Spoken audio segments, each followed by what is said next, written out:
प्रभू श्रीरामासारखं वागावं आणि श्रीकृष्णानं सांगितलेलं ऐकावं तरच जीवाचा उद्धार होतो असं प्रतिपादन माधव महाराज रसाळ यांनी केलं। संगमनेरमध्ये सुरू असलेल्या श्री तुलसी रामायण कथेचा समारोप सोहळा साजरा झाला। यावेळी काल्याच्या कीर्तनात रसाळ महाराज बोलत होते। संगमनेरच्या जाणता राजा मैदानावर याप्रसंगी भाविकांची मांदियाळी जमल्याचं पाहायला मिळालं। सोहळ्याच्या यशस्वीतेसाठी हरिभक्तपरायण दत्तात्रय महाराज भोर यासह संगमनेर तालुका वारकरी संप्रदायानं मोलाचे परिश्रम घेतले। तर रामायणाचार्य रामराव ढोक महाराजांच्या रामायण कथेनं शहरात अयोध्यापुरी अवतरल्याचा भास झाला। काल्याच्या कीर्तनात माधव महाराज रसाळ यांनी कृष्ण जन्म प्रसंग सादर केला, तर श्रीकृष्णाचं जीवनचरित्र उलगडून दाखवलं।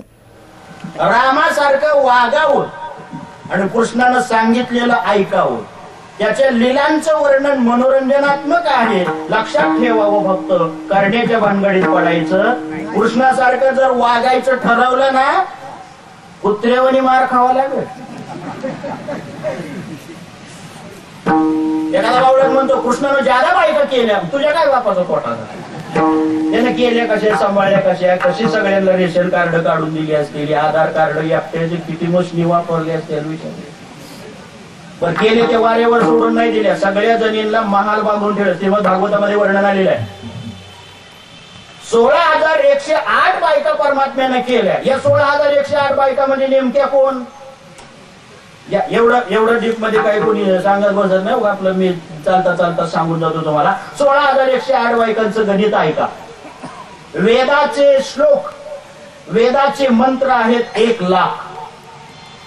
त्याच्यातले ज्ञान, कर्म आणि उपासना असे भाग काढलेले आहेत मंत्राचे। ज्ञान मार्गाचे मंत्र, उपासना मार्गाचे मंत्र आणि कर्म मार्गाचे मंत्र, कर्मकांडाचे मंत्र। ज्ञान मार्गाचे मंत्र जे आहेत, ज्ञानकांड म्हणतात त्याला, ज्ञानकांडांचे मंत्र आहेत 4,000। कर्मकांडाचे मंत्र आहेत 80,000 आणि उपासना कांडाचे मंत्र आहेत ते 16,000। उपासना याचा अर्थ देवाच्या जवळ राहणं, संबंधात राहणं, सहवासात राहणं, याला म्हणतात उपासना। 16,000 मंत्र वेदाचे उपासना कांडात जेवढे मोडतात, तेवढे 16,000 मंत्र म्हणजे 16,000 बायका। परत 108चे काय आहे गणित? 108चं गणित असं आहे, 100 जे आहेत ती उपनिषद आहेत। 16,108 100 झाले का? आणि वरच्या 8 ज्या आहेत त्या 8ला म्हणतात प्रकृती। 8 प्रकारची प्रकृती, 100 प्रकारची उपनिषद आणि 16,000 उपासना कांडाचे वेदातले मंत्र। 16,108 या इतक्या पत्न्यांचा तो झाला पती। पण आश्चर्याची गोष्ट अशी आहे, 16,108 बायका करून सुद्धा तो भगवान परमात्मा सगळ्या जणींच्या सगळ्या इच्छा एकटाच एकाच वेळेला पूर्ण करतो, म्हणून त्याला देव असं म्हणतात।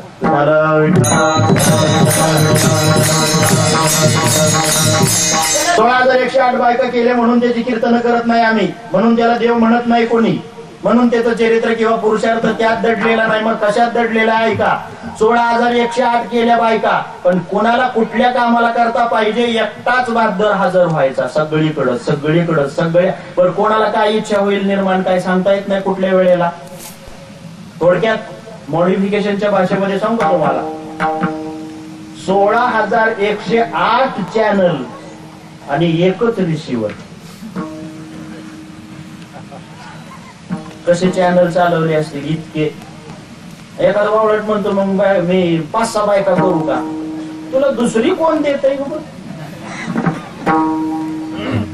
या भूतलाला, भूमंडलाला दैत्यांचं आणि अधर्मी दुर्जनांचं ओझ फार झालेलं होतं। आणि त्या काळातला सर्वात मोठा द्वापार युगीन दुर्जन जर कोण असेल तर तो होता कंस। आता कृष्ण चरित्र सगळेच जण सांगतात, पण कंसाचं चरित्र कोणी सांगत नाही। मी एका मिनिटात सांगतो। बायको कंसाची आई वनविहाराला मैत्रिणींबरोबर, सखींबरोबर गेली। वनविहार करायला गेली असताना द्रुमिल नावाच्या राक्षसाची सावली तिच्या गर्भावर पडली। त्याचा परिणाम पुत्रकामेची यज्ञाच्या सारख्या चांगल्या मंत्रांचा उच्चार केल्यावर सत्पुत्र जन्माला सुपुत्र यायला पाहिजे होता, पण हा कुपुत्र जन्माला आला, दुर्जन जन्माला आला. याची कारण त्या द्रुमिल नावाच्या राक्षसाची सावली पडली म्हणून कंसाचा जन्म झाला. ब्राह्मण गोळा केले, त्याला सांगितलं, ब्राह्मणाला सांगितलं उग्रसेन याच्या हस्तरेषा पहा, भविष्य वगैरे सांगा. ब्राह्मणांनी कपाळाला हात मारले, बाप रे, एवढा यज्ञ करून त्याच्या प्रसादातून हा पुत्र उत्पन्न झाला, तो असा दुर्जन निघावा. उग्रसेन म्हणला, नीट बोला, दुर्जन कसा असेल? त्यांनी सांगितलं, तळपायाच्या हाताच्या रेषा बघून सांगतोय उग्रसेन राजा तुला, हे तुझं मुलग संपूर्ण कुळाचा नाश करणार ठरलं. उग्रचंद्र होता, वार बुधवार होता, वेळ मध्यरात्रीची असताना, रिमझिम पाऊस पडत असताना अवतरती इथे अवतार हा याने आलं. मथुरेच्या बंदिवासामध्ये विश्वाचा मालक अवतीर्ण झाला. पुंडलिक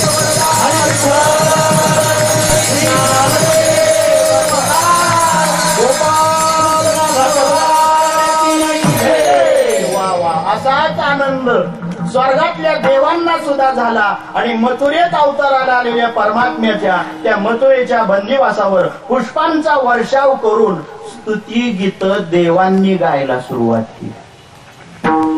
गोविंद बोलो हरी गोपाल बोलो, गोविंद बोलो हरी गोपाल बोलो, गोविंद बोलो हरी गोपाल बोलो, गोविंद बोलो हरी गोपाल बोलो, गोविंद बोलो हरी गोपाल बोलो, राधारमण हरि गोपाल बोलो, राधारमण हरि गोपाल बोलो, गोविंद बोलो हरि गोपाल बोलो, गोविंद बोलो हरि गोपाल बोलो, गोविंद बोलो हरि गोपाल बोलो, गोविंद बोलो हरि गोपाल बोलो, गोविंद बोलो हरि गोपाल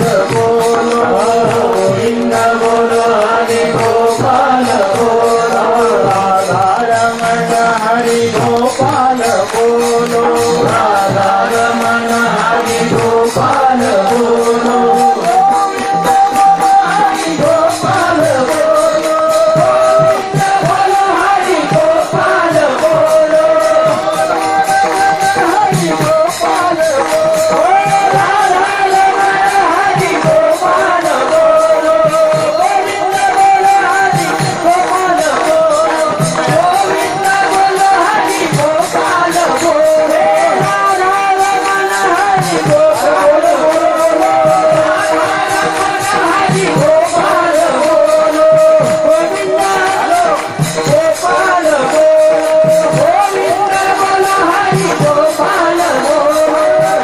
भाविकांना महाप्रसादाच्या वाटपानंतर या सोहळ्याची सांगता झाली. सी मूव्हीज अँड न्यूजसाठी कॅमेरामन सुखदेव गाडेकर, संगमनेर.